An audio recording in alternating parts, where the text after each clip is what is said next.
You're standing at a gas station. You look at the number on the screen. You pause. You look again. $3.20 last month, $3.80 today. And the thing climbing in your head right now isn't just the price, it's the question, how much higher does this go? Because what you're looking at right now is not just a price increase, it's a signal. And here is what nobody is telling you. This is not the peak. This is the beginning. And the part that should worry you most, nobody warned you it was coming. No headline, no breaking news alert, no press conference. Because no crisis ever announces the moment it begins. It always starts quietly. A drone strike on a facility you've never heard of, thousands of miles away. In London, an insurance company quietly adjusts a few numbers. No explanation. A shipping company reroutes vessels. 11 extra days added to a journey. Billions in additional cost. No public announcement. And this didn't just start. It has already begun. Let's establish the basics, not because you don't know them, but because when this particular set of basics lines up the way it is lining up right now, the math becomes genuinely alarming. Oil is not just fuel, it is the metabolism of the global economy.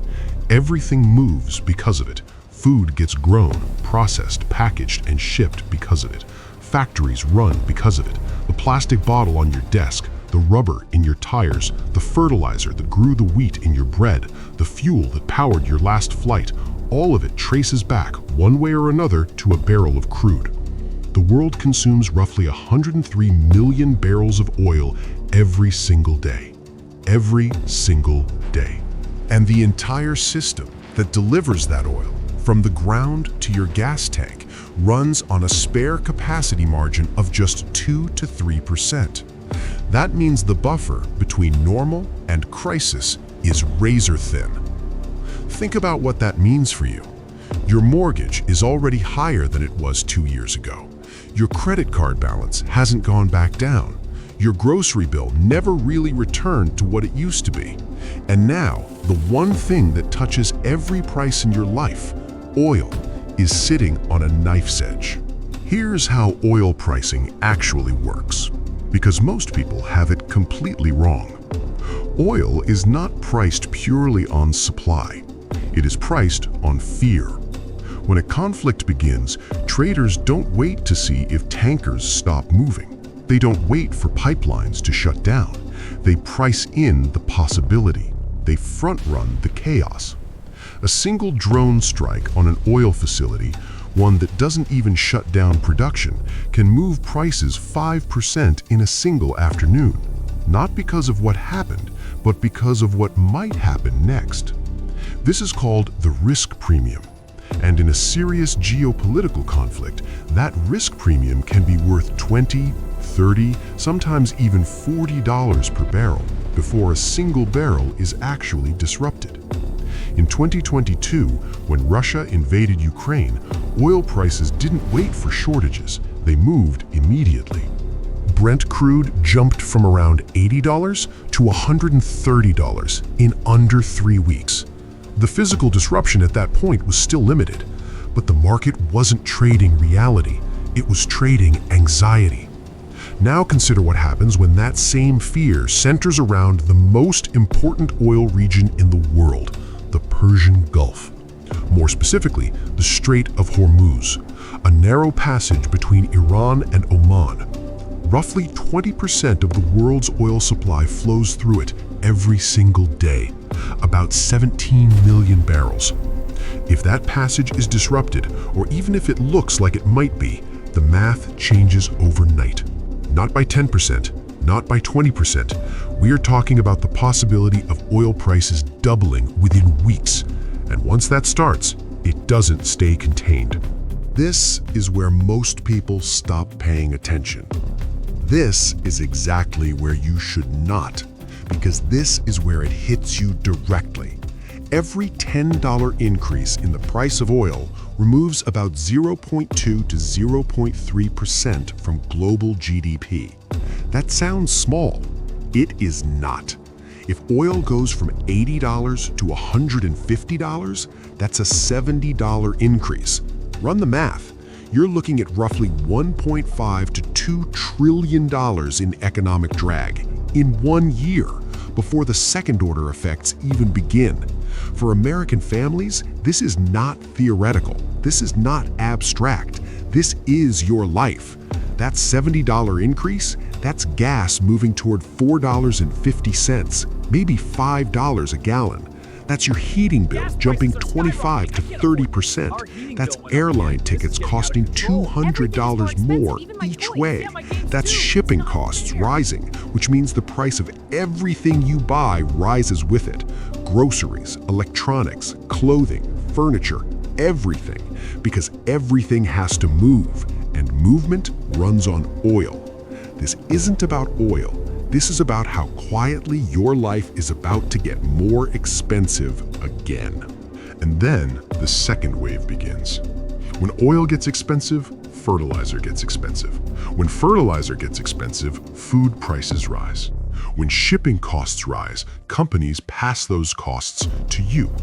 Airlines cut routes, delivery times get longer, inventory gets tighter. Businesses start protecting margins, and how do they do that?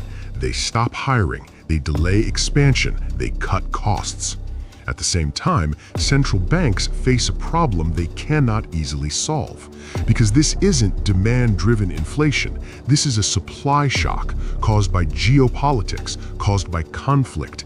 You cannot fix a war with interest rates. If central banks raise rates, they slow the economy. If they don't raise rates, inflation accelerates. There is no good option. There is only less bad. And that's the part that makes this dangerous, because systems break under pressure when there are no good choices left. Now, to be fair, some people will say this is overblown, and partially they're right. The United States is in a stronger position than it was 20 years ago. Domestic oil production has increased significantly. Shale has changed the game. The Strategic Petroleum Reserve exists. OPEC has spare capacity, at least in theory. These are real buffers. They matter, but they are not perfect. Because here's the catch. Shale production is not free. It requires sustained prices, typically above $60 to $70 per barrel, to remain profitable. If prices spike too high and then collapse suddenly, which can happen when conflicts de-escalate, investment dries up, production slows, and months later, supply tightens again, which pushes prices back up. This creates a cycle: spike, crash, shortage, spike again. A cycle that punishes consumers, destabilizes markets, and makes planning nearly impossible. 10. And then there is China, the world's largest importer of oil, roughly 11 to 12 million barrels per day. When oil prices surge, China slows. When China slows, global demand weakens. Exports from countries like Germany, Brazil, Australia, and South Korea decline. Their economies slow, markets react, confidence drops, and suddenly what started as an oil issue becomes a global economic issue.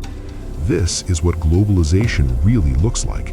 Not just opportunity spreading across borders, but risk, contagion, and pressure moving everywhere all at once.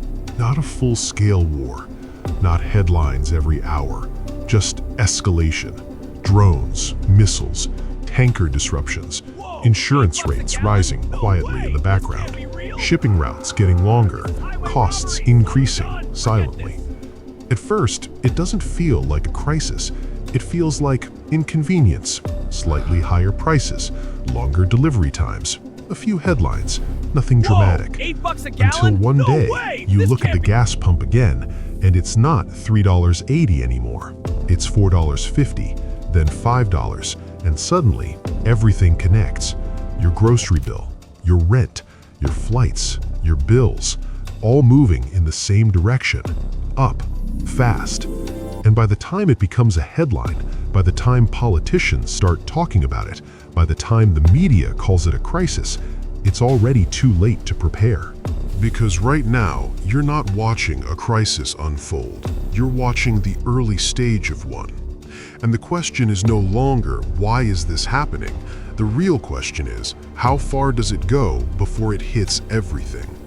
Because right now, you're not watching a crisis unfold. You're living in the early stage of one. And the question isn't when it starts, it already has. The real question is, how far does it go before it touches everything? Because by the time you finally recognize it for what it is, it's already too late to prepare. And the most dangerous part? It doesn't feel like a single event. It feels like everything is just slowly getting harder, a little more expensive, a little more pressure, and a little less predictable. Gas prices rise quietly. Grocery bills inch higher. Mortgage payments start to feel heavier. But your paycheck? It stays exactly the same. And this is the moment where your life becomes more expensive without any official announcement. This is how pressure builds inside an economy. Not with a visible shock, but with a silent shift that you feel in your wallet. And by the time the news starts talking about it, by the time policymakers try to respond, you're already living inside it, paying for it, adjusting to it. Because right now you're not watching a crisis unfold, you're living in the early stage of one. The real question isn't when it will begin, it has already started. The real question is, how far will it go before it touches every part of your life? And here's the truth for every American watching. The longer you wait, the fewer options you'll have left. Inflation doesn't announce itself. It moves quietly, reshaping your bills, your savings, and your future. You can feel it, you can see it, and if you prepare now, you can protect yourself before it's too late. Because by the time you finally understand what this really is, recovery is still possible, but much harder.